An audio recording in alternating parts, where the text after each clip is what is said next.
président nigérian, attendu ce matin à la télévision, a honoré à sa promesse. Muhammadu Buhari s'est déclaré très heureux d'être de retour à la maison lors d'un discours à la nation marquant son retour au Nigeria. Il était à Londres pour des raisons médicales, jusque-là non détaillées par la présidence. I was distressed to notice that some of the comments, especially in the social... J'ai eu le regret de remarquer pendant mon absence que des commentaires, notamment sur les réseaux sociaux, ont dépassé la ligne rouge, mettant en cause la question de l'existence de notre nation. Notre consensus national est qu'il est préférable de vivre ensemble plutôt que de vivre séparés. Notre objectif collectif maintenant est d'éviter les petites différences et de se conjuguer pour relever les défis communs de la sécurité économique, de l'évolution politique et de l'intégration, ainsi qu'une paix durable parmi tous les Nigérians. Political evolution and integration, as well as lasting peace among all Nigerians. Yemi Osinbajo, son vice-président, a assuré l'intérim pendant les absences du chef de l'État.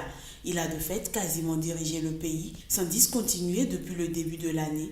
Muhammadu Buhari ayant déjà passé 5 mois à Londres au total en 2017 pour des soins médicaux. Le retour du président au pays suffira-t-il à faire taire les rumeurs sur sa capacité ou non à rester à la tête de l'État dans un pays encore marqué par la mort en exercice du président Umaru Musa Yar'Adua en 2010. Dans ce discours de 6 minutes, le président élu il y a 2 ans apparaît néanmoins toujours aussi frêle, mais en meilleures conditions physiques et plus cohérent qu'à son retour en mars, après avoir passé 100 jours dans la capitale britannique.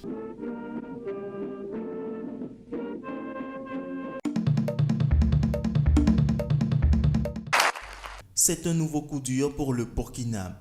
Le pays des hommes intègres n'a pas fini de pleurer ses morts de l'attaque du restaurant Aziz Istanbul, qu'il doit à présent faire face à la disparition du président de son parlement. Le gouvernement burkinabé a annoncé samedi la mort de Salifou Diallo, président de l'Assemblée nationale du Burkina Faso et chef du parti au pouvoir, sans préciser les circonstances du décès.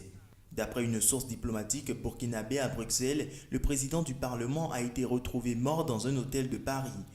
Lors d'une marche samedi, les Burkinabés ont salué d'1 minute de silence l'illustre disparu. Nous avons perdu un fils valeur de notre pays qui a marqué depuis des années, voire des décennies, notre histoire politique et qui a apporté une contribution inestimable à la construction de notre démocratie. Je perds un grand frère et je voudrais adresser mes condoléances à toute la famille et dire que je retiens de l'homme un homme de conviction, un battant, quelqu'un qui jusqu'à sa dernière heure s'est battu pour ses convictions et il va jusqu'au bout de ses idées. Considéré comme le plus fidèle lieutenant de Compaoré depuis les années 90, Salifou Diallo a été le directeur de cabinet de l'ancien président Blaise Compaoré, alors ministre sous la révolution sankariste. Il a été plusieurs fois nommé dans divers gouvernements de Compaoré lorsque ce dernier est devenu président avant de tomber en disgrâce. En janvier 2014, avec l'actuel président Roch-Marc Christian Kaboré et d'autres barons du régime, il entre en dissidence et fonde le MPP, avec lequel ils ont remporté les élections présidentielles et législatives de novembre 2015. Réputé pour son franc-parler et sa maîtrise des rouages politiques du pays, Salifou Diallo avait été élu à la présidence du Parlement burkinabé en décembre 2015, puis à la tête du parti présidentiel en mars 2017. Il s'est éteint à l'âge de 60 ans. La première dame doit s'excuser platement pour ce qui s'est passé. Ce qu'elle a fait est indéfendable. En tant que pays, nous devons mesurer le fait que nous faisons partie d'un village mondialisé où nous devons respecter les droits de l'homme.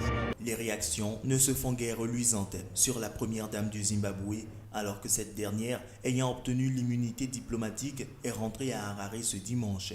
La principale formation d'opposition au Zimbabwe, le Mouvement pour le changement démocratique, MDC, a demandé que tout soit fait pour que Grace Mugabe réponde de ses actes devant la justice.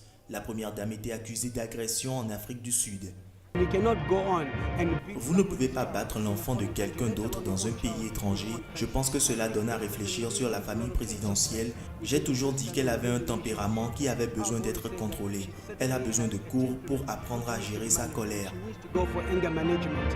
La décision d'accorder l'immunité diplomatique à l'épouse de Robert Mugabe a été prise samedi à la demande des autorités zimbabwéennes. La chef de la diplomatie sud-africaine a décidé que l'immunité diplomatique était justifiée dans ce cas particulier. Grace Mugabe, qui figure parmi les favoris pour succéder à son mari âgé de 93 ans, était sous le coup d'une plainte pour coups et blessures contre une mannequin. Gabriela Engels, 20 ans, affirme avoir été agressée violemment avec un câble et une prise par la première dame dans un hôtel d'un quartier huppé de Johannesburg le 13 août. La victime s'est vue offrir de l'argent pour garder le silence. Selon son avocat Jerry Neal, la famille de Gabriela Engels a été approchée par une tierce personne pour accepter de l'argent et classer l'affaire. L'organisation sud-africaine qui défend la top modèle Gabriela Engels, AfriForum, a dénoncé le départ en secret de Grace Mugabe et la culture de l'impunité de la part de dirigeants corrompus qui se protègent mutuellement.